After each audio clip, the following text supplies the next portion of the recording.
Welcome to Edusprint academy.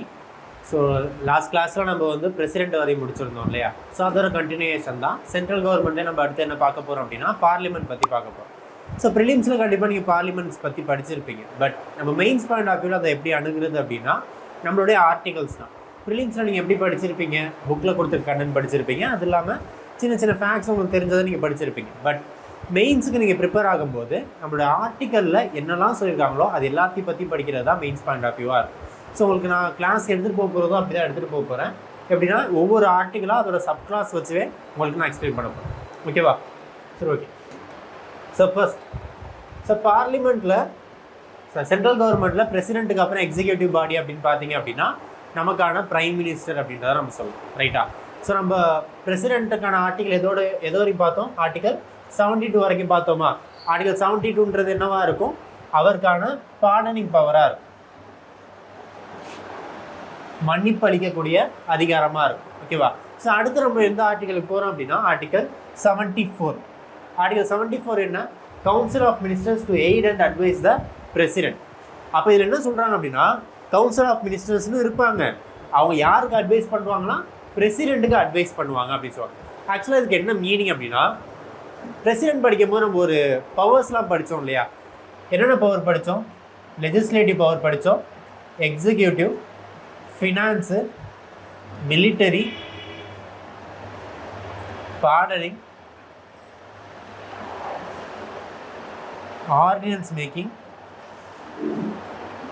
இது எல்லாத்தையுமே படித்தோம் இல்லையா? ஸோ இந்த மாதிரியான பவர்ஸ்லாம் யாருக்கு இருக்குன்னு படித்தோம்? பிரசிடென்ட்டுக்கு இருக்குன்னு படித்தோம் இல்லையா? இந்த எல்லா பவரும் அவருக்கான டிஸ்கிரிஷனரி பவரான்னு கேட்டால் கிடையாது. டிஸ்கிரிஷனரி பவர்னால் என்ன? அவரால் தனிச்சையாக செயல்பட்டு அந்த பவர்ஸை யூஸ் பண்ண முடியுமான்னு கேட்டால் கிடையாது.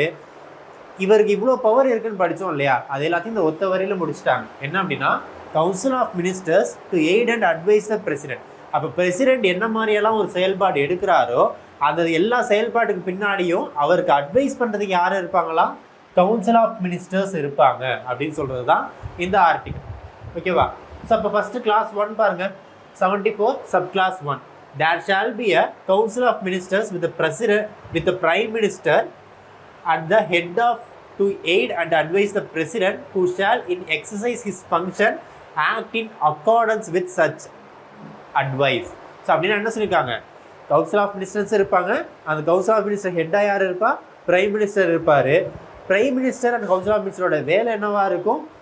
பிரசிடென்ட்டுக்கான ஃபங்க்ஷன்ஸ் இருக்கு இல்லையா? ஸோ பிரசிடென்ட்டுக்கான ஃபங்க்ஷனில் அவருக்கான பவர்ஸும் வந்துடும். இது எல்லாத்தையுமே இவங்க என்ன சொல்கிறாங்களோ அது கேட்டு அவர் நடந்துப்பார் அப்படின்னு சொல்கிறது தான் இந்த சப் கிளாஸ் 1. ஓகேவா? ஸோ இதுலேயே அடுத்து கொடுத்துருக்காங்க பாருங்கள், அமெண்ட்மெண்ட்டில் சேர்த்தது. The provider that president may acquire the council of minister to reconsider such advice. Okay, for example இப்போ வந்து பிரசிடென்ட் திரௌபதி முர்மு இருக்காங்க. மோடி போய் சொல்கிறார், இந்த மாதிரி நாங்கள் வந்து லேண்ட் ரிஃபார்ம் ஆக்ட் கொண்டு வரலான் இருக்கோம், இல்லாட்டி வேறு ஏதாவது ஆக்ட் கொண்டு வரலாம் அப்படின்னு இருக்கோம் அப்படின்னு சொல்லிட்டு. ஸோ அந்த அட்வைஸை வந்து நீங்கள் எடுத்து ஆக்சுவலாக இதை வந்து மக்கள்கிட்ட தெளிவுபடுத்துங்க அப்படின்னு சொல்கிறாங்க.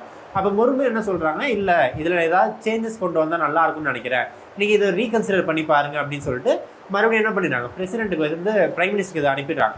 மறுபடியும் prime minister and council of minister 2 பேருமே சேர்ந்து என்ன பண்ணுறாங்க அப்படின்னா அதே அட்வைஸை எடுத்துகிட்டு போனாங்கன்னா திரௌபதி முர்மு என்ன பண்ணி ஆகணும்? அவங்க அந்த அட்வைஸை கேட்டு நடந்து தான் ஆகணும். விச் மீன்ஸ் இதில் என்ன சொல்லுவாங்க அப்படின்னா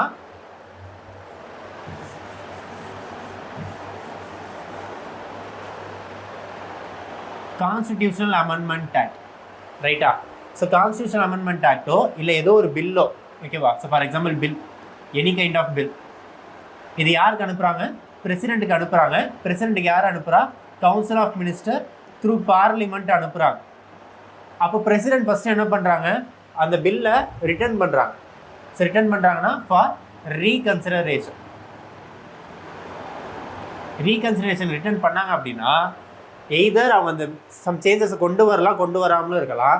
மறுபடியும் யாரோட அசட்டுக்கே அனுப்புகிறா? பிரசிடென்ட்டோட அசட்டுக்கே அனுப்புகிறாங்க அப்படின்னா president should assent to the bill. கண்டிப்பாக என்ன பண்ணி ஆகணும்? அவங்க அந்த பில்லுக்கு ஒப்புதல் கொடுத்தே ஆகணும் அப்படின்றது நமக்கு எல்லாருமே தெரியும். அதே தான் அட்வைஸ். ஓகேவா? ஸோ அவங்களோட அட்வைஸை கேட்டு நடக்கிறதும் அதே தான். ஓகேவா? So provided that either generally or otherwise the president shall act in accordance. Shall act in அக்கார்டன்ஸ்னா அவங்க என்ன சொன்னாங்களோ அதே மாதிரி நடக்க வேண்டியது. இந்த இடத்துல ஷால்னு போட்டிருக்காங்களா, அதுக்கான மீனிங் என்ன, கட்டாயமாக அவங்க சொல்கிறத அவங்க கேட்டு நடந்து தான் ஆகணும் அப்படின்றது தான் ஷால் ஆக்ட் இன் அக்கார்டன்ஸ் அப்படின்றது. ஸோ நெக்ஸ்ட் சப் கிளாஸ் 2 பாருங்க. The question weather any and if so what advice was tendered by the prime ministers to the president shall not be enquired in any court.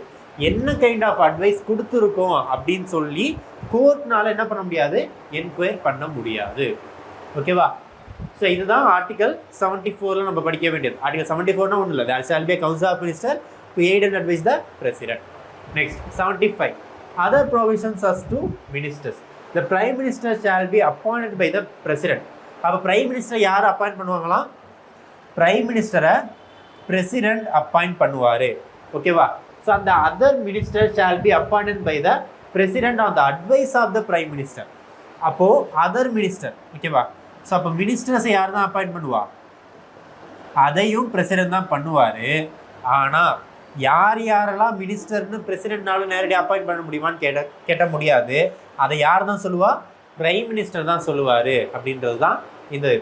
ஓகேவா? So next அதுலேயே 1A the total number of minister. இதுதான் ரொம்ப ரொம்ப முக்கியம், note பண்ணிக்கோ. The total number of minister including prime minister. இந்த வார்த்தையும் ரொம்ப முக்கியம். இன்க்ளூடிங்னா உடன்பட்டு.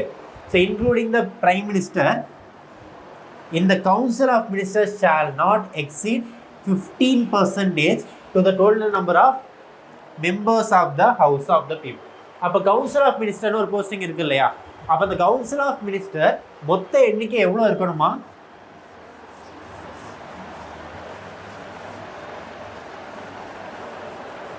ஓகே. ஸோ கவுன்சில் ஆஃப் மினிஸ்டர்ஸோடைய total population should not exceed 50% of total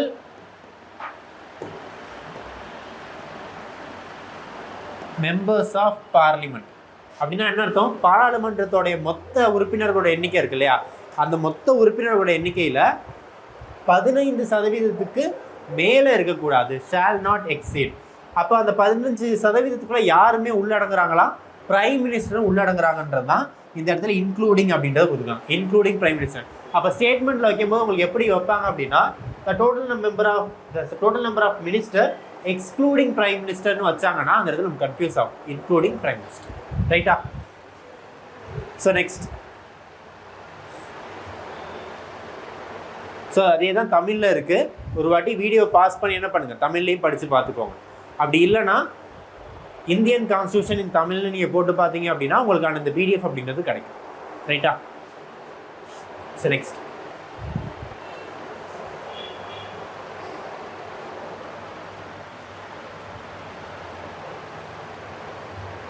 okay. So அடுத்து ஆர்டிகல் 75ல் subclause 1B. A member of either house of the parliament belonging to any political party who is disqualified for being a member of the house under the paragraph 2 of the 10th schedule shall be disqualified to be appointed as the minister under clause 1 of the duration, the period commencing to the date of disqualification.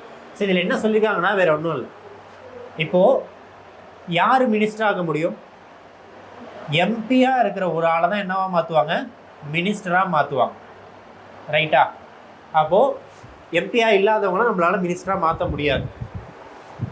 இப்போது என்ன சொல்லிடுறாங்க அப்படின்னா, இந்த எம்பியாக இருக்கார் இல்லையா, அவருக்கான இந்த எம்பி பதவி அப்படின்றது என்ன ஆயிடுச்சா, டிஸ்குவாலிஃபை ஆயிடுச்சு. ஓகேவா? ஸோ டிஸ்குவாலிஃபை ஆயிடுச்சுன்னா என்ன அர்த்தம், அவங்க பதவியை விலக வேண்டும் அப்படின்றது தான் அர்த்தம், ரைட்டா? அப்போ இந்த எம்பியாக இருந்தால் அவங்க என்னவா இருக்காங்க, மினிஸ்டராகவும் இருக்காங்கன்னா எம்பிக்கே அவங்க தகுதி கிடையாதுங்கும் போது அவங்க மினிஸ்டர் எப்படி இருப்பாங்க, அந்த பதவியும் அவங்கள்ட்ட சேர்ந்தே பறிக்கப்படும் அப்படின்றது தான் எனக்கு என்ன டிஸ்குவாலிஃபிகேஷன் சொல்லிட்டு இதில் சொல்லியிருக்காங்க. ஓகேவா? ஸோ பெரிய பேராகிராஃபாக தெரியும், அதில் சொல்லியிருக்க விஷயம் இதுதான். அப்போ எம்பியாக இருக்கிறவங்களுடைய எலெக்ஷன் வந்து டிஸ்குவாலிஃபை ஆகிடுச்சுன்னு சொன்னாங்கன்னா ஆட்டோமேட்டிக்காக அவங்களுடைய மினிஸ்டர் பதவி அப்படின்றதும் அவங்கள்ட்ட பறிக்கப்படும். ஓகேவா? So next article 75 subclass 2. The minister shall hold office during the pleasure of president.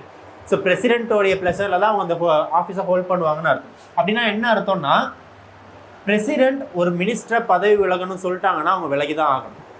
ஓகேவா? ஸோ இதில் என்ன சின்னதாக ஒரு ட்விஸ்ட் இருக்கும் அப்படின்னா, ஸோ ஆர்டிகல் 74 பார்த்தோமா, 74ல் என்ன, there shall be a council of minister to aid and advise the president அப்படின்னு சொல்லிட்டு. அப்போ பிரசிடென்ட் எந்த ஒரு ஃபங்க்ஷனை அவர் டெலிவர் பண்ணணும் அப்படின்னாலுமே யார் அட்வைஸ் பண்ணுவா? கவுன்சில் ஆஃப் மினிஸ்டர் அப்படி அட்வைஸ் பண்ணுவாங்க. ரைட்டா? அதே மாதிரி ஒரு மினிஸ்டரை அப்பாயிண்ட் பண்ணணுனாலும் யார் தான் சொல்லுவா? பிரைம் மினிஸ்டர் தான் அந்த மினிஸ்டர் அப்பாயிண்ட் பண்ணுங்க சொல்லுவார். யாரை கை காட்டுறாங்களோ அதை பிரசிடென்ட் பண்ணுவார். கரெக்டு தானே? அதே மாதிரி தான் ஒரு மினிஸ்டரை டிஸ்குவாலிஃபை பண்ணுங்க அப்படி இல்லைனா மினிஸ்டரை பதவி விலக சொல்லுங்கன்னு சொல்லிட்டு பிரசிடென்ட் ஆர்டர் போட்டாலும் அந்த ஆர்டரையும் யார் தான் சொல்லுவா? Prime minister or council of minister தான் சொல்லுவாங்க. ஸோ அவ்வளோ சீக்கிரமாக அதை எக்ஸ்பீரியன்ஸ் பண்ண முடியாது அப்படின்றது தான் அதில் விஷயம். ஓகேவா? ஸோ அப்போ மினிஸ்டர் அவருடைய ஆஃபீஸை யாருடைய ப்ரெஷர் தான் ஹோல்ட் பண்ணியிருக்கா? பிரசிடென்டோட ப்ரெஷர் தான் ஹோல்ட் பண்ணியிருக்காங்க. ஹோல்டிங் த ப்ரெஷர் ஆஃப் பிரசிடென்ட்னா என்ன அர்த்தம்? நீங்கள் வெளில போங்க அப்படின்னு சொல்லிட்டு பிரசிடென்ட் சொன்னார்னா அவங்க வெளில போய் தான் ஆகும். ரைட்டா? ஸோ என்ன தமிழில் பாருங்கள், அமைச்சர்கள் குடியரசுத் தலைவரின் விழையுமவும் பதவி வகிப்பார் அப்படின்றது தான். ரைட்டா? Okay. So next, the council of ministers shall be collectively responsible to the house of the people. இது ரொம்ப ரொம்ப ரொம்ப முக்கியம். ஓகேவா? ஸோ இப்போ நான் ஒரு சினாரியோ சொல்கிறேன். மினிஸ்டர்ஸ் மந்திரி சபை அப்படின்றது இருக்கு. ரைட்டா? ஸோ இந்த மந்திரி சபை வந்து யாராக இருப்பாங்க? எம்பியாக இருந்தால் தான் மந்திரியாக ஆக முடியும். கரெக்டு தானே? அப்போது லோக்சபா எம்பி மட்டும்தான் மந்திரி ஆக முடியுமா அப்படின்னு கேட்டால் கிடையாது. அப்போ மினிஸ்டர் ஆகணும் அப்படின்னா மெம்பர் ஆஃப் பார்லிமெண்ட்டாக இருக்கணுமே தவிர, மெம்பர் ஆஃப் பார்லிமெண்ட் அதாவது பாராளுமன்றத்தில் ஒரு உறுப்பினராக இருக்கணுமே தவிர அவங்க லோக்சபாலேருந்துலாம் வந்திருக்கணும், ராஜ்யசபாலேருந்து தான் வந்திருக்கணுன்ற அவசியம் கிடையாது. அப்போ மினிஸ்டராக இருக்கவங்க என்னவா இருக்கலாம்? லோக்சபாலேருந்து வந்திருக்கலாம், ராஜ்யசபாலேருந்து வந்திருக்கலாம். கரெக்டா? ஸோ ஃபார் எக்ஸாம்பிள் நம்மளுடைய ஃபினான்ஸ் மினிஸ்டர், இப்போ இதே ஃபினான்ஸ் மினிஸ்டர் யார்? நிர்மலா சீதாராமன் அவர்கள். அவங்க எந்த எம்பியாக தான் இருக்காங்க? ராஜ்யசபா எம்பியாக தான் இப்போ வரையும் எடுத்துக்கிட்டு இருக்காங்க. ரைட்டா? ஸோ அப்போது மினிஸ்டராக இருக்கணும்னா நம்ம லோக்சபா எம்பியாக தான் இருக்கணுன்ற அவசியம் நமக்கு கிடையாது. ஸோ ஃபஸ்ட்டு பாயிண்ட் கிளியர், அதுதான் இங்கே கொடுத்துருக்காங்க. So council of minister shall be collectively responsible அப்படின்னு சொல்லியிருக்காங்க. இந்த கலெக்டிவ் ரெஸ்பான்சிபிலிட்டின்ற வேர்ட் கண்டிப்பாக எல்லாருமே ப்ரிலிம்ஸ் படிக்கும்போது படிச்சிருப்பீங்க. என்னது? கூட்டு பொறுப்பு அப்படின்றது. கூட்டு பொறுப்புனா என்ன அர்த்தம்? இப்போ கவுன்சில் ஆஃப் மினிஸ்டர் ஒரு டிசிஷன் எடுக்கிறாங்க. ஓகேவா? ஸோ ஒரு டிசிஷன் எடுக்கிறாங்க. அந்த டிசிஷனுக்கு யார் பொறுப்பு? இந்த கவுன்சில் ஆஃப் மினிஸ்டர் மொத்தமும் பொறுப்பு. அந்த பொறுப்பை பற்றி சொல்கிறது தான் என்ன? கலெக்டிவ் ரெஸ்பான்சிபிலிட்டி அப்படின்றது. ரைட்டா? ஸோ ஆனால் collective responsibility to the house of the people. House of the பீப்புள்னா யார்? லோக்சபா. அவங்க கலெக்டிவ் ரெஸ்பான்சிபிளாக தான் இருக்காங்க. ஆனால் எந்த அவைக்காக இருக்காங்க?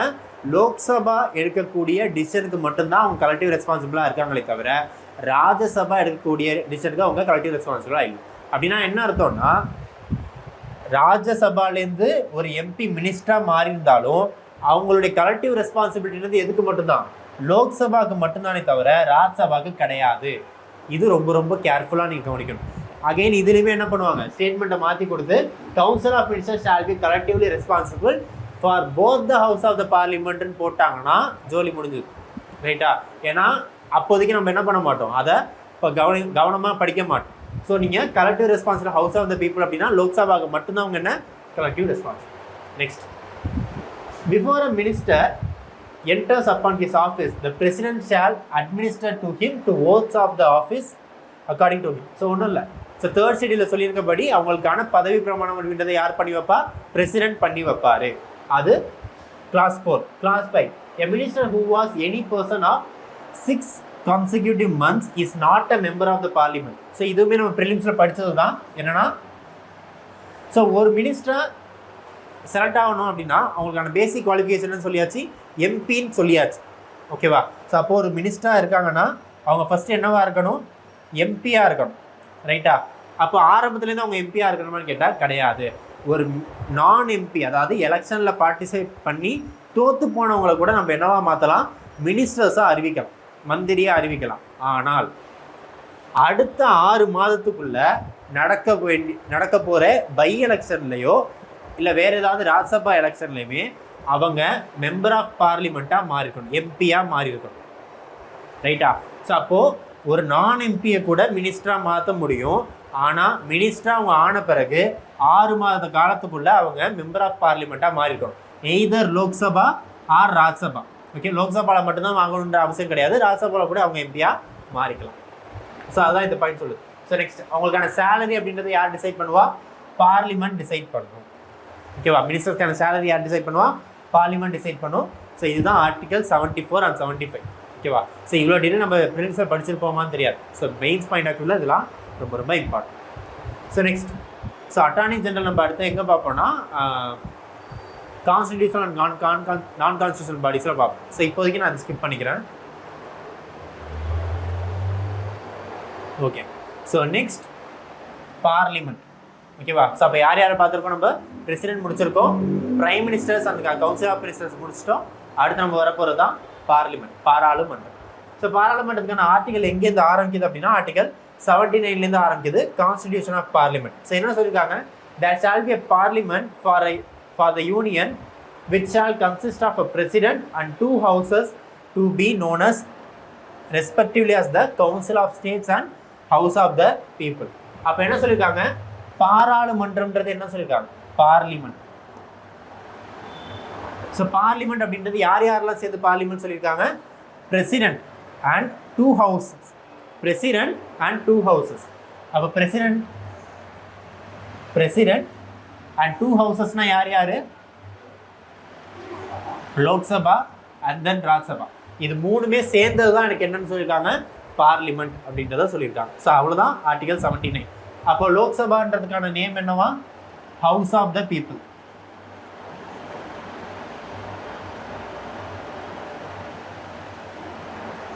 மக்களவை. ஸோ இது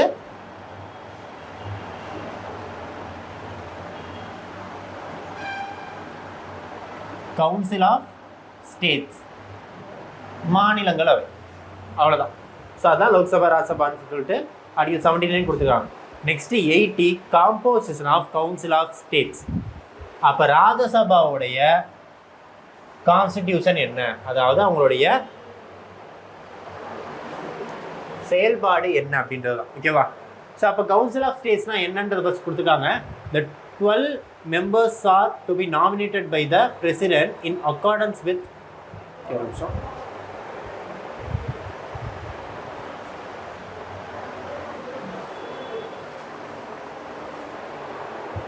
ஸோ ஃபஸ்ட்டு என்ன சொல்லியிருக்காங்க? யார் யாரெல்லாம் ராஜ்யசபாவில் இருப்பாங்க. ஸோ ராஜ்யசபாவில் நம்ம ஆல்ரெடி தெரியும் மொத்தம் எத்தனை உறுப்பினர் இருப்பாங்க? 250 பேர் இருப்பாங்க. அதில் 238 பேர் அப்படின்றது மாநிலங்கள் செலக்ட் பண்ணி அனுப்பும். ஸ்டேட் என்ன பண்ணும்? செலக்ட் பண்ணி அனுப்பும். அதில் 12 பேர் அப்படின்றத பிரசிடென்ட் நாமினேட் பண்ணுவார். இந்த நாமினேஷன் அப்படின்றது எதை பேஸ் பண்ணி இருக்கும் அப்படின்னா art, literature, science, sports. So இதிலெல்லாம் சிறந்து விளங்கக்கூடிய நபர்களை என்ன பண்ணுவாங்க? 12 பேரை செலக்ட் பண்ணி பிரசிடென்ட் நேரடியாக நாமினேட் பண்ணுவார். மிச்சம் இருக்க 238 பேர் அப்படின்றது அந்தந்த மாநிலங்களவை செலக்ட் பண்ணி அனுப்பும். ரைட்டா? ஸோ அதுதான் இந்த 2 பாயிண்ட் சொல்லியிருக்காங்க. So next, the allocation of seeds.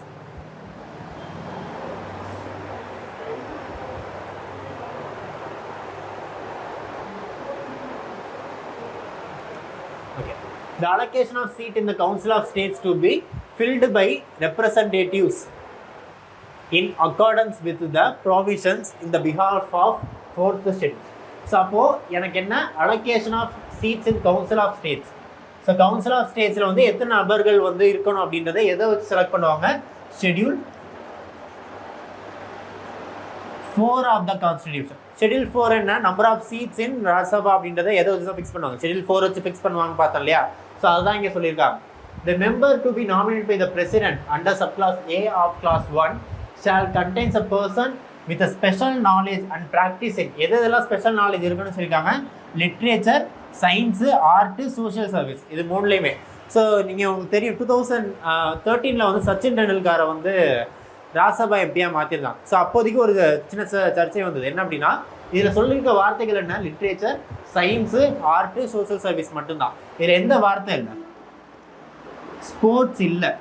ஓகேவா? ஸோ அப்போ ஸ்போர்ட்ஸ் பர்சன் நீங்கள் எப்படி எம்பியாக நாமினேட் பண்ணுவீங்க அப்படின்னு கேட்டதுக்கு ஸோ அவங்களுடைய விளக்கம் என்னவா இருந்தது அப்படின்னா, இதில் சொல்லியிருக்கவங்க வெல் வேர்ஸ்டான பர்சன், அதாவது ஏதோ ஒரு துறையில் சிறந்து விளங்கக்கூடிய நபர்களுக்காக எக்ஸாம்பிளுக்கு தான் என்ன சொல்லியிருக்காங்க, literature, science and social service அப்படின்றத சொல்லியிருக்காங்களே தவிர இதுலேருந்து மட்டும்தான் செலக்ட் பண்ணுன்றது கான்ஸ்டியூஷனில் எங்கேயுமே மென்ஷன் ஆகலை. அப்படின்றதுனால ஸ்போர்ட்ஸுமே ஒரு கேட்டகரியாக எடுத்து நம்மளால் என்ன பண்ண முடியும், நாமினேட் பண்ண முடியும் அப்படின்றத இதில் சொல்லியிருந்தாங்க. ஓகேவா? So next article 90 subclass 4. The representative of each state in the Council of State shall be elected by the elected members of the Legislative Assembly. அப்போ ராஜ்யசபா எம்பியை யார் செலக்ட் பண்ணுவா?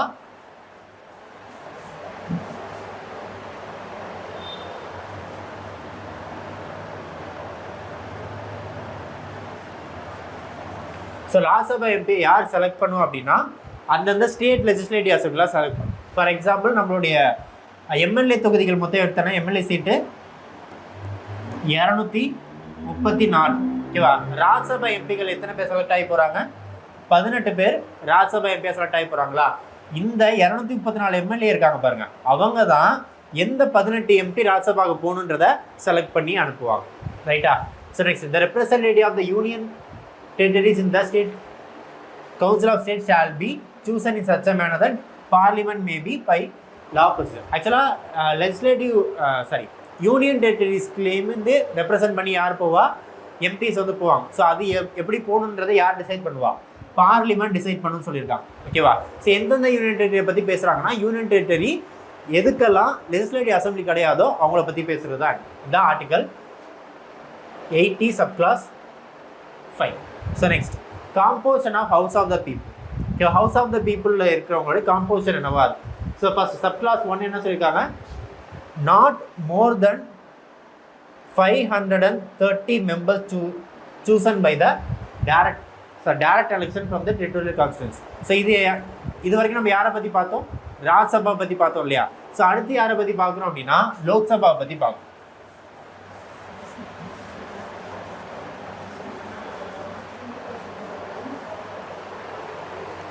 ஸோ அப்போ லோக்சபாவோட மொத்த எம்பிக்களோட எண்ணிக்கை எவ்வளவு? 550. ஸோ அதில் எத்தனை பேர் நம்ம செலக்ட் பண்ணிகிட்டு இருக்கோம் அப்படின்னா 43 பேரை செலக்ட் பண்ணிகிட்டு இருக்கோம். இதுக்கு முன்னாடி நம்ம எவ்வளோ செலக்ட் பண்ணிட்டு இருந்தோம்னா 545. 2 பேர் யாராக இருந்தாங்க? ஆங்கிலோ இந்தியன்ஸாக இருந்தாங்க. பட் அந்த ஆங்கிலோ இந்தியன்ஸ் இந்த கேட்டகரி நம்ம என்ன பண்ணியாச்சு? 2019 க்ளோஸ் பண்ணியாச்சு. அப்போ மொத்தமாக நம்ம எத்தனை பேரை செலக்ட் பண்ணிட்டு இருக்கோம்? 543 நபர்களை செலக்ட் பண்ணிட்டு இருக்கோம். ரைட்டா? ஸோ அப்போ அவங்களெல்லாம் எப்படி செலக்ட் பண்ணுவாங்க சொல்லியிருக்காங்க? Through the direct election. ஓகேவா? நேரடி தேர்தல் மூலயமா தான் அவங்கள செலக்ட் பண்ண போகிறோம் அப்படின்றத சொல்லியிருக்காங்க. So next, so not more then 20 members. So இது ரொம்ப ரொம்ப முக்கியம், நீங்கள் ப்ரிலிம்ஸில் இதை படிச்சிருக்க மாட்டீங்க. Not more then 20 members to represent the union territories chosen in such a manner as the parliament may by law provide. ஓகேவா? ஸோ என்ன சொல்லியிருக்காங்க அப்படின்னா, இந்த 543 பேர் இருக்காங்கல்ல, இந்த 543 பேரில் 20 பேர் மட்டும்தான் எதுலேருந்து வரணுமா? யூடிலேருந்து வரணுமா? அதான் இங்கே சொல்லுவாங்க, நாட் மோர் தென் 20 மெம்பர்ஸ். 20 நபர்களுக்கு மேலே யூடியை ரெப்ரசென்ட் பண்ணி வரக்கூடாது அப்படின்றத சொல்லியிருக்காங்க. அப்போ யூனியன் டெரிட்டரிஸ் மொத்தமாக, ஸோ யூனியன் டெரிட்டரிஸ் மொத்தமாக சொல்கிறாங்கன்னு கேட்டால் கிடையாது. 3 யூனியன் டெரிட்டரிஸ் மட்டும் தான் சொல்கிறாங்க. என்னென்ன? Pondicherry, Jammu and Kashmir and then Delhi. ஏன்னா இது 3க்கு மட்டும் தான் எது இருக்குது? லெஜிஸ்லேட்டிவ் அசம்பிளி இருக்குது. ரைட்டா? ஸோ இதுலேருந்து வரக்கூடிய நபர்கள் எதை தாண்டி இருக்கக்கூடாதான்? 20 தாண்டி இருக்கக்கூடாது அப்படின்றத சொல்லியிருக்காங்க. ஸோ நெக்ஸ்ட்,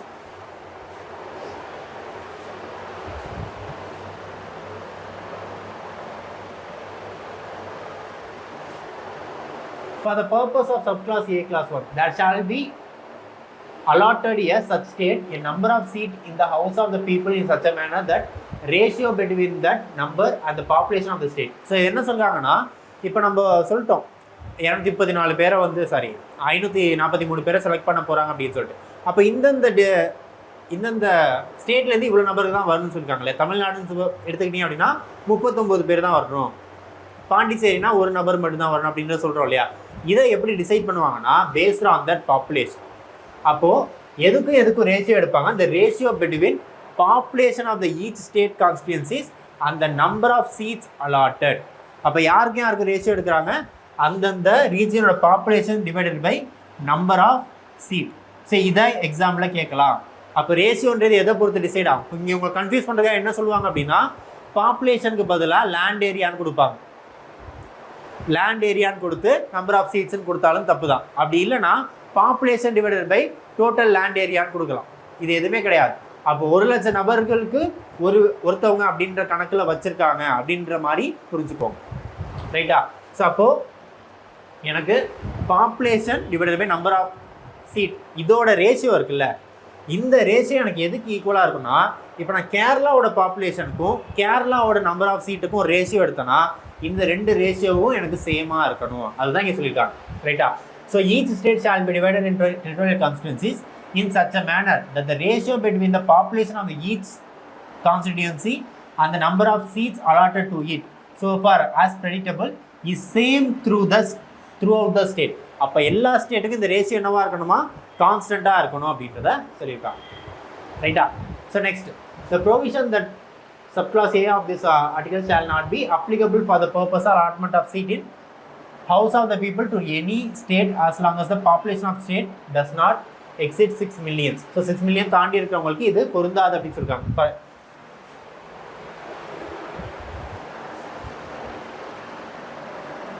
ஸோ 6 மில்லியனுக்கு கீழே இருக்க ஸ்டேட்டுக்கு இந்த ஆர்டிக்கல் பொருந்தாதுன்றத சொல்லியிருக்காங்க. ஓகேவா? 6 மில்லியனுக்கு கீழே ஒரு ஸ்டேட் இருக்குது, பாப்புலேஷன் கொண்ட ஸ்டேட்டாக இருக்குது அப்படின்னா அதுக்கு அந்த ரேஷியோ ஒரே மாதிரி இருக்கணுன்ற அவசியம் கிடையாது அப்படின்னு சொல்லியிருக்காங்க. அப்போ provided that the provision subclass A of this clause shall not be applicable for the purpose of the allotment of seat in the House of the People to any state as long as the population of a state does not exceed. அப்போது 6 மில்லியனுக்கு அதிகமாக எனக்கு என்ன ஆகலை, population இல்லைன்ற ஸ்டேட்டுக்கு மட்டும் இதே எனக்கு பொருந்தாது. அப்போ இதையுமே என்ன பண்ணுவாங்க, கேட்பாங்க.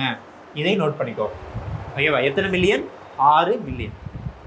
ரைட்டா? So next, in this article the expression population means the population as asserted. So இதெல்லாமே வந்து என்னென்ன டீட்டெயில் கொடுத்துக்கிறது தான். ஸோ பாப்புலேஷன் அப்படின்றது எதை மீன் பண்ணுறாங்கன்னா, ஸோ மக்கள் தொகை கணக்கெடுப்புலேருந்து வரக்கூடிய அந்த டேட்டாவை தான் நம்ம என்ன சொல்கிறோம், பாப்புலேஷன் அப்படின்னு சொல்கிறோம். ஸோ நெக்ஸ்ட் நம்ம என்ன அப்படின்னா, ரொம்ப ரொம்ப முக்கியமானது சென்சஸ்.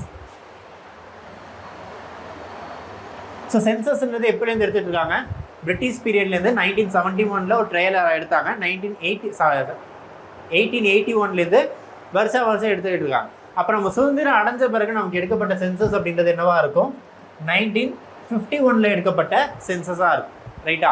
ஸோ அப்போது நம்மளுடைய கான்ஸ்டியூஷன் படி என்ன அப்படின்னா, ஒவ்வொரு வாட்டி சென்சஸ் முடியும் போதும் டீலிமிட்டேஷன் கமிட்டி அப்படின்றத போடுவாங்க. Delimitation committee.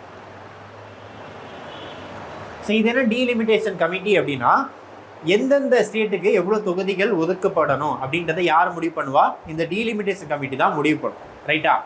அப்போது நம்ம சுதந்திரம் அடைஞ்ச பிறகு எத்தனை வாட்டி டீலிமிட்டேஷன் கமிட்டி போட்டிருக்காங்கன்னா 3 வாட்டி போட்டிருக்காங்க. எதுக்காக அப்படின்னா எவ்வளோ தொகுதிகள் ஒதுக்கணும் அப்படின்றதுக்காக. ஸோ அப்போ லாஸ்ட்டாக எப்போ போட்டாங்கன்னா 1971 ஒரு டீலிமிட்டேஷன் கமிட்டி போட்டாங்க. அந்த டீலிமிட்டேஷன் கமிட்டியில் தான் லோக்சபாக்கான மொத்த இருக்கைகளின் எண்ணிக்கை என்னென்னு முடிவு பண்ணாங்க, 545 முடிவு பண்ணாங்க. அப்போ மேக்ஸிமமே எவ்வளோ முடிவு பண்ணாங்க, 552 மேக்ஸிமம் முடிவு பண்ணாங்க. ரைட்டா? ஸோ இது 1971. ஸோ 1971. ஸோ இதுக்கப்புறம் ஏன் சார் எடுத்துக்கல அப்படின்னா, நார்த் இந்தியா சவுத் இந்தியா இது ரெண்டுமே கம்பேர் பண்ணி பார்த்தீங்க அப்படின்னா பாப்புலேஷன் வைஸ் யார் இருப்பா, பாப்புலேஷன் வைஸ் யார் அதிகமாக இருக்காங்க அப்படின்னா நார்த் இந்தியா தான் அஃப்கோர்ஸ். ஏன்னா சவுத் இந்தியா அந்த காலகட்டத்தில் ஃபேமிலி பிளானிங் அப்படின்றத இண்டிபெண்டன்ஸுக்கு முன்னாடியே பெரியார் மாதிரியான ஆட்கள்லாம் வலியுறுத்தினதுனால நிறைய பேர் ஃபாலோ பண்ண ஆரம்பிச்சிட்டாங்க. ஆனால் நார்த் இந்தியாவில் அந்த போதுமான அவேர்னஸ் இல்லை. அப்போது எனக்கு வந்து ஒரு எம்பிக்கான சீட் ஒதுக்கப்படுது அப்படின்னா எதை பேஸ் பண்ணி தான் ஒதுக்குறாங்க, பாப்புலேஷன் பேஸ் பண்ணி தானே ஒதுக்குறாங்க. அப்போது என்ன பண்ண ஆரம்பிச்சது அப்படின்னா, நார்த் இந்தியாவோட ரெப்ரசன்டேஷன் அதிகமாக ஆரம்பிச்சது, சவுத் இந்தியாவோட ரெப்ரசன்டேஷன் கம்மியாக ஆரம்பிச்சது. ஓகேவா? இதுதான் ஆப்வியஸாக பாப்புலேஷன் வச்சு நடக்கிறது தான். அப்போ இது சென்ட்ரல் கவர்மெண்ட் இதை எப்படி அணுக ஆரம்பித்தாங்க அப்படின்னா, நம்ம இப்படி பாப்புலேஷன் ஏற ஏற நம்ம கான்ஸ்டிடியூன்சி கொடுத்துக்கிட்டு இருந்தோம், அதாவது அவங்களோட தொகுதிகளையும் ஏற்றி கொடுத்துக்கிட்டு இருந்தோம் அப்படின்னா அவங்களுக்கு இது ஒரு மோட்டிவேஷன் கொடுக்காது. ஃபேமிலி பிளானிங் அவேர்னஸ் கிரியேட் பண்ணுறது ஒரு மோட்டிவேஷன் கொடுக்காது. ஏன்னா பாப்புலேஷன் இன்க்ரீஸ் ஆனால் நம்மளுடைய தொகுதிகளும் இன்க்ரீஸ் ஆகுமே சொல்லிட்டு அவங்க வேறு வழியில் போகிறதுக்கான வாய்ப்பு இருக்குது அப்படின்னு சொல்லிட்டு 1971 என்ன பண்ணிட்டாங்க, 1971 எவ்வளோ பாப்புலேஷன் இருந்ததோ அந்த பாப்புலேஷன் பேசிஸில் எவ்வளோ எவ்வளோ இருக்கைகள் வந்து ஒதுக்கி வச்சாங்களோ அதே தான் நம்ம இனிமேலுக்கு ஃபாலோ பண்ணணும் அப்படின்றத 1971 சொன்னாங்க. எத்தனை வருஷம் வரையும் அப்படின்னா 2026 வரைக்கும், அதாவது 2026 வரைக்கும் இந்த சென்சஸில் ஒதுக்கப்பட்டிருக்க தொகுதிகள் தான் செயல்பாட்டில் இருக்கும் அப்படின்றத சொல்லிட்டாங்க. ரைட்டா? ஸோ இதுதான் இந்த ஆர்டிக்கலில் சொல்லியிருக்காரு. அப்போ 1971 சென்சஸ் படி தான் இப்போ நமக்கு எவ்வளோ ஃபிக்ஸ் பண்ணியிருக்காங்க, 545. ஸோ இப்போ எவ்வளோ குறைஞ்சிருக்கு, 543ன்னு குறைஞ்சிருக்கு. ரைட்டா? ஓகே. ஸோ இதிலே பாருங்கள், for the purpose of sub clause 1. Okay. So இதுலேயுமே என்ன அப்படின்னா 2001 சென்சஸில் 2001 சென்சஸ் படி என்ன பண்ண ஆரம்பித்தாங்க அப்படின்னா அப்போயே ஒரு டீலிமிட்டேஷன் கமிட்டி போட்டாங்க 2001. ஸோ அதில் என்ன பண்ணாங்கன்னா, நான் ஆல்ரெடி சொன்னேன் இல்லையா, இப்போ ஒரு தொகுதி இருக்குன்னா அந்த தொகுதியில் இருக்கிற மக்களுடைய ரேஷியோவும் நம்பர் ஆஃப் சீட்ஸும் ஒரே மாதிரி இருக்கணும், எல்லா ஸ்டேட்டுக்கும் ஒரே மாதிரி இருக்கணும்னு சொல்லியிருந்தேன் இல்லையா. ஸோ அப்போது எனக்கு 1971 இருந்த பாப்புலேஷன் 2001 இருந்தால் கேட்டால் கிடையாது. ஆப்வியஸாக என்ன ஆயிருக்கும், இன்க்ரீஸ் ஆகிருக்கும். அப்போது இன்க்ரீஸ் ஆன பாப்புலேஷனை வச்சு தொகுதிகளை இருக்கிற நம்பர் ஆஃப் சீட்ஸ் மாறாமல் தொகுதியில் இருக்க பாப்புலேஷனையும் கான்ஸ்டிடியூன்சி ஏரியாவை மட்டும் என்ன பண்ணாங்க, இன்க்ரீஸ் பண்ணாங்க. ஃபார் எக்ஸாம்பிள், இதான தொகுதின்னு வச்சுக்கிறேன். 1971 இங்கே 10 பேர், இங்கே 10 பேர், இங்கே 10 பேர், இங்கே 10 பேர்னு இருந்திருப்பாங்க. ரைட்டா? ஸோ 2001 என்னவா இருக்கும், இங்கே 20 பேர், இங்கே 30, இங்கே 40, இங்கே 50ன்றது. ஓகேவா? ஸோ அப்போ எனக்கு பாப்புலேஷன் என்ன இருக்குது, அன்ஈவனாக இருக்குது. அப்போது இந்த பாப்புலேஷன் எல்லாமே ஒரே ஈவனாக வர மாதிரி என்ன பண்ணாங்க, இதை பிரித்தாங்க. ஸோ எல்லாத்துலேயுமே என்ன 25, 25, 25, 25ன்னு வர மாதிரி பாப்புலேஷனுக்கும் நம்பர் ஆஃப் சீட்டுக்குமான அந்த ஏரியாவை மட்டும் என்ன பண்ணாங்கன்னா சமம் பண்ணாங்க. அந்த ரேஷியோவை சமன் பண்ணுறதுக்காக கொண்டு வந்தது தான் இந்த 2001 கொண்டு வந்த டீலிமிட்டேஷன் கமிட்டி. அப்போ 2001 போட்டு டீலிமிட்டேஷன் கமிட்டி எனக்கு என்ன பண்ணலை அப்படின்னா நம்பர் ஆஃப் சீட்ஸை இன்க்ரீஸ் பண்ணலை, நம்பர் ஆஃப் சீட்டில் எந்த ஒரு சேஞ்சஸுமே கொண்டு வரல. டெரிட்டோரியல் கான்ஸ்டிடியூன்சிஸில் மட்டும் தான் என்ன பண்ணுச்சு, சேஞ்சஸை கொண்டு வந்துச்சு. ரைட்டா? ஸோ இதுதான் இதில் சொல்லியிருக்காரு. Next, readjustment after each census. இதுதான் நான் இவ்வளோ நேரம் எக்ஸ்பிளைன் பண்ணது. ஓகேவா? ஸோ ரீஅட்ஜஸ்ட்மெண்ட் ஒவ்வொரு சென்சஸ் அப்புறமும் எனக்கு என்ன பண்ணணும், ரீஅட்ஜஸ்ட்மெண்ட் பண்ணணும் த்ரூ டீலிமிட்டேஷன் கமிட்டி. ரைட்டா?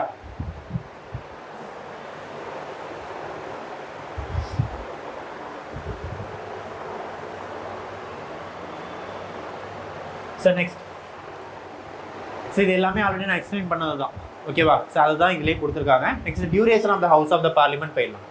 So duration of house of the parliament அப்படின்னு சொல்லும்போது Lok Sabha and then Rajya Sabha. So house of the parliament சொல்லிட்டாங்களே, 2 ஹவுசஸ் இருக்குது அப்படின்றது ஞாபகம் வச்சுக்கோங்க, லோக்சபா அண்ட் ராஜ்சபா. லோக்சபாவோட டியூரேஷன் என்னவா இருக்கும், 5 இயர்ஸாக இருக்கும். ராஜ்சபாவோட டியூரேஷன் 6 இயர்ஸாக இருக்கும். ரைட்டா? ஸோ இதில் ஒரு விஷயம் சொல்லியிருப்பாங்க. ஓகே, அடுத்து வரும். ஸோ இதை என்னன்னு சொல்லுவோம்னா டிசால்வபிள் சபா.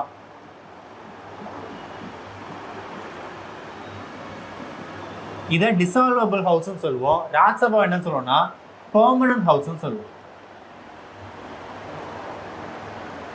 ஸோ இதை ஏன் டிசால்வபிள் ஹவுஸ், இதை ஏன் பர்மனன்ட் ஹவுஸ்ன்னு சொல்கிறோம் அப்படின்னா 5 வருஷத்துக்கு ஒரு வாட்டி அவங்கள மக்களை போய் சந்திச்சுட்டு வந்தால் மட்டும்தான், அவங்களுடைய பெரும்பான்மையை நிரூபித்தா மட்டும்தான் மறுபடியும் அவங்களால ஆட்சி அமைக்க முடியும். அப்போது ஒரு வாட்டி ஃபார்ம் ஆன லோக்சபா கலைஞ்சி மக்களை போய் சந்திச்சுட்டு அதுக்கப்புறம் தான் புது லோக்சபாவை அவங்களால கன்ஸ்ட்ரக்ட் பண்ண முடியும். ஆனால் ராஜ்சபா பொறுத்த வரைக்கும் 6 வருஷம் உங்களுக்கு டேர்ம்னு சொல்லியாச்சா, எவ்ரி 2 இயர்ஸ் என்ன பண்ணுவாங்க, இருக்கிற மொத்த எம்பிக்களில் 1/3 எம்பி என்ன பண்ணுவாங்க, ரிட்டையர் ஆவாங்க. ஓகேவா? ஸோ அப்போது எனக்கு ராஜ்சபா அப்படின்றது என்ன ஆகுது, எப்பயுமே டிசால்வ் ஆகாது. ஓகேவா? ஃபார் எக்ஸாம்பிள், ஸோ ராஜ்சபாவில் மொத்த உறுப்பினர்களோட எண்ணிக்கையை 300ன்னு வச்சுப்போம். ஓகேவா? ஸோ இது எப்போ செலக்ட் பண்ணுறாங்கன்னா 1951 செலக்ட் பண்ணுறாங்க. 300 பேர் இருக்காங்க. ரைட்டா? ஸோ இந்த 300 பேரில் 1953 என்ன பண்ணுவாங்கன்னா 100 பேர் வெளில போவாங்க. 1/3 மெம்பர்ஸ். 1/3 300 1/3னா 100. ஸோ அப்போ 100 பேர் வெளில போவாங்க. அதுக்கு பதிலாக 100 பேர் உள்ளே வருவாங்க. அப்போ ஸ்டில் எனக்கு கவுண்ட் என்னவாக தான் இருக்கும், 300 தான் இருக்கும்.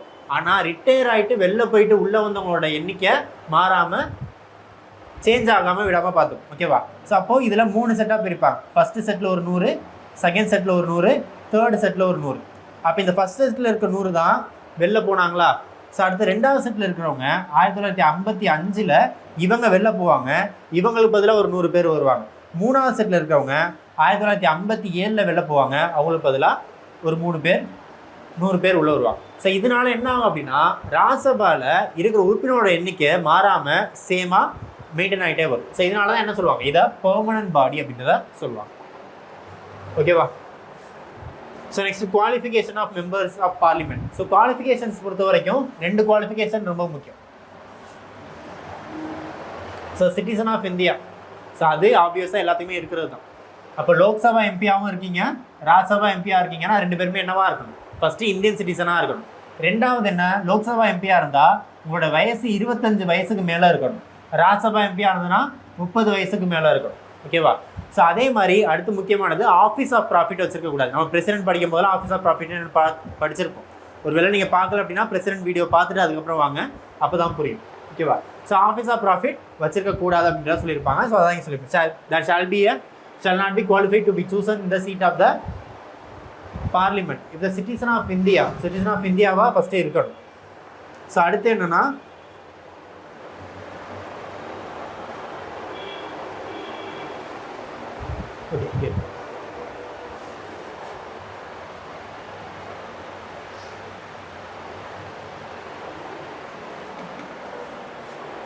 So in case of Council of States அப்படின்னா 30 years, in case of House of the People அப்படின்னா 25 years அப்படின்றது இருக்கும்.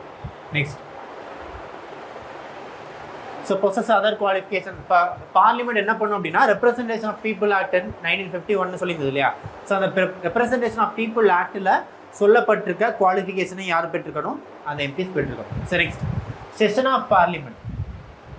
ஸோ செஷன் ஆஃப் பார்லிமெண்ட் பொறுத்த வரைக்கும் பார்த்தீங்க அப்படின்னா, ஆக்சுவலாக ஒரு பார்லிமெண்ட்ரி செஷன் மொத்தம் எத்தனை வாட்டி நடக்கும், ஒரு இயரில் எத்தனை செஷன் நடக்கும்? இந்தியாவில் மினிமம் 3 செஷன் நடக்கும். என்னென்ன session? Budget, monsoon and winter.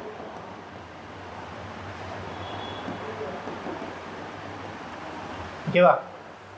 So budget கூட்டத்தொடர், மழைக்கால கூட்டத்தொடர், குளிர்கால கூட்டத்தொடர் அப்படின்னு சொல்லுவாங்க. ரைட்டா? ஸோ இந்த செஷன் நடக்கிறதுக்கு மொத்தம் 5 விஷயம் தேவை. என்னென்ன அப்படின்னா, சம்மனிங்,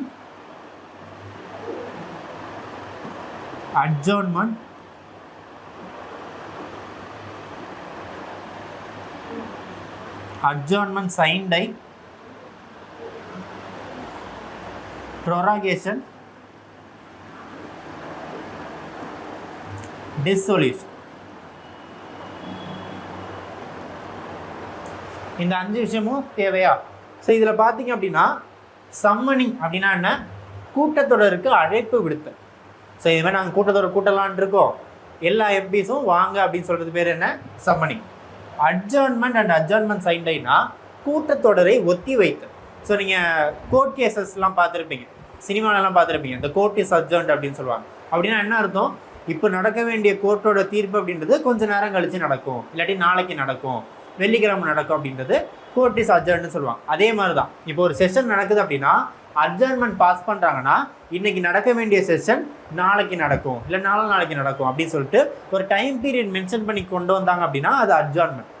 டைம் பீரியடை மென்ஷன் பண்ணாமல் கால வரையறையின்றி அவையை ஒத்தி வைத்தல் இருக்கு இல்லையா? ஸோ அது அட்ஜர்ன்மெண்ட் சைன். இதில் எது மென்ஷன் ஆகிருக்காது, டைம் மென்ஷன் ஆகிருக்காது. ஓகேவா? Time mention ஆயிருந்ததுன்னா adjournment, time mention ஆகாமல் இருந்ததுன்னா அட்ஜர்ன்மெண்ட் சைன். நெக்ஸ்ட், ப்ரொராகேஷன். ப்ரொராகேஷன் அப்படின்னா கூட்டத்தொடரை முடித்து வைத்தல். நான் சொன்னேன் இல்லையா, பட்ஜெட்டு, மன்சூனு, வின்டர். அப்போ பட்ஜெட் முடிஞ்ச அடுத்து எனக்கு என்ன வரும், மன்சூன் வருமா? ஸோ அப்போ பட்ஜெட் முடியும் போது என்ன சொல்லுவாங்கன்னா ப்ரொராகேஷன் அப்படின்னு சொல்லுவாங்க. ப்ரொராகேஷன் அப்படின்னா கூட்டத்தொடர் முடிஞ்சிருச்சு, இனிமேலுக்கு அடுத்த கூட்டத்தொடர் தான் அப்படின்றத சொல்லுவாங்க. ரைட்டு. Next, dissolution. டிசொல்யூஷன்னா அவையை கலைத்தல். அவையை கலைக்கிறதுனா என்ன, லோக்சபாவே கம்ப்ளீட்டாக டிசால்வ் ஆகி புதுசாக ஒரு லோக்சபா ஃபார்ம் பண்ணுறது. ஸோ எலெக்ஷன் ப்ராசஸில் நீங்கள் பார்த்துருப்பீங்க, ரைட்டா? ஸோ அப்போ எலெக்ஷன் முடிஞ்ச பிறகு ஏற்கனவே இருந்த லோக்சபா கலைஞ்சு தான் என்ன ஆகும், புது லோக்சபா ஃபார்ம் ஆகும். ஸோ அது டிசொல்யூஷன். ஸோ இதில் என்ன சொல்கிறான் அப்படின்னா, the president shall from time to time summon each house of the parliament to meet such time place. ஓகேவா? சம்மன் அப்படின்னா கூட்டத்தொடருக்கு அழைப்பு விடுத்தலா. அப்போ டைம் டு டைம் என்ன பண்ணுவார், பிரசிடென்ட் சம்மனிங்கை கொடுப்பாரு அப்படின்னு அர்த்தம். ஓகேவா? ஸோ அப்போ இந்த 5ல் சம்மனிங், ப்ரொராகேஷன், டிசொல்யூஷன் இது 3த்தையும் யார் சொல்லுவான்னு கேட்டால் பிரசிடென்ட் சொல்லுவார். சம்மனிங், ப்ரொராகேஷன், டிசொல்யூஷன் இது 3 சொல்கிறது யார், பிரசிடென்ட். அட்ஜார்ன்மெண்ட் சைன்டை இது 2த்தையுமே சொல்கிறது யார் அப்படின்னா ஸ்பீக்கர் சொல்லுவார். அப்படி இல்லைன்னா ராஜ்சபானா சேர்மன் சொல்லுவாங்க. ஓகே, அட்ஜார்ன்மெண்ட் சைன்டைய ஸ்பீக்கரா ராஜ்சபா சேர்மன் சொல்லுவாங்க.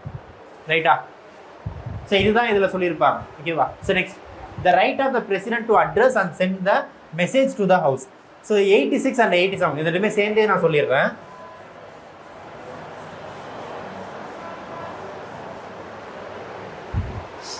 ஸோ 86 and 87 இது 2மே எதை பற்றி பேசுது அப்படின்னா presidential address.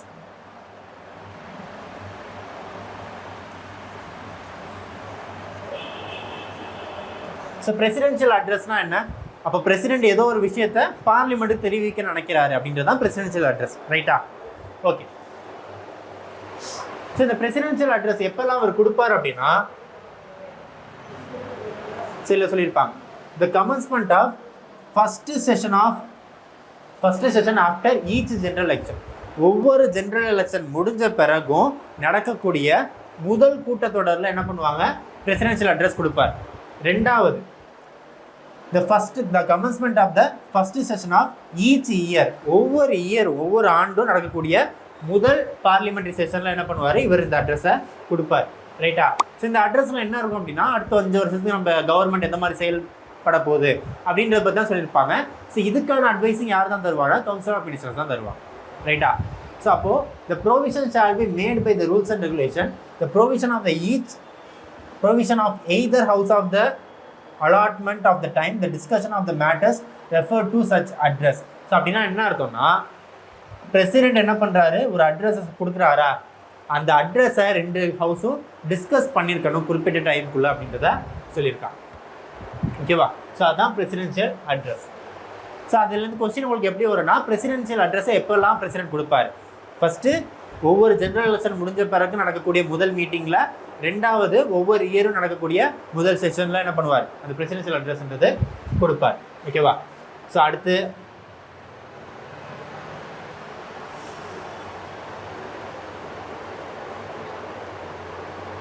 Next, right of ministers and attorney general. So attorney ஜெனரலுக்கான ஆர்டிகல் என்ன, ஆர்டிகல் 76. ஸோ அப்போ அட்டார்னி ஜெனரலுக்கும் அதர் மினிஸ்டர்ஸ்க்கும் என்ன ஒரு லைக் பவர் இருக்கும் அப்படின்னா, இப்போ மினிஸ்டராக இருக்கீங்க ஆர் அட்டார்னி ஜெனரலாக இருக்கீங்க அப்படின்னா நீங்கள் லோக்சபா அண்ட் ராஜ்சபா இது 2த்துலையுமே நடக்கக்கூடிய மீட்டிங்கை உங்களால் அட்டன் பண்ண முடியும். ஓகேவா? ஸோ அதெல்லாம் சொல்லியிருக்காங்க.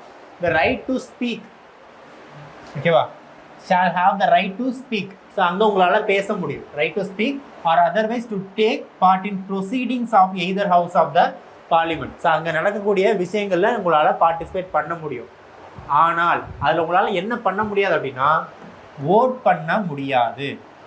உங்களால் பேச முடியும், அந்த ப்ரொசீடிங்கில் உங்களால் பார்ட்டிசிபேட் பண்ண முடியும், பட் என்ன பண்ண முடியாது, ஓட் பண்ண முடியாது. ஸோ நீங்கள் மினிஸ்டராக இருக்கீங்க அப்படின்னா, ஃபார் எக்ஸாம்பிள் நீங்கள் லோக்சபா எம்பியாக இருந்து மினிஸ்டராக இருந்தீங்க அப்படின்னா ராஜ்சபாவில் நடக்கக்கூடிய ஓட்டிங்கில் உங்களால் பார்ட்டிசிபேட் பண்ண முடியாது. ஆர் நீங்கள் ராஜ்சபா எம்பியாக இருந்து மினிஸ்டராக இருந்தீங்க அப்படின்னா லோக்சபாவில் நடக்கக்கூடிய மீட்டிங்கில் உங்களால் ஓட் பண்ண முடியாது. ரைட்டா? ஸோ இதுதான் இதில் சொல்லப்பட்டிருக்க விஷயம்.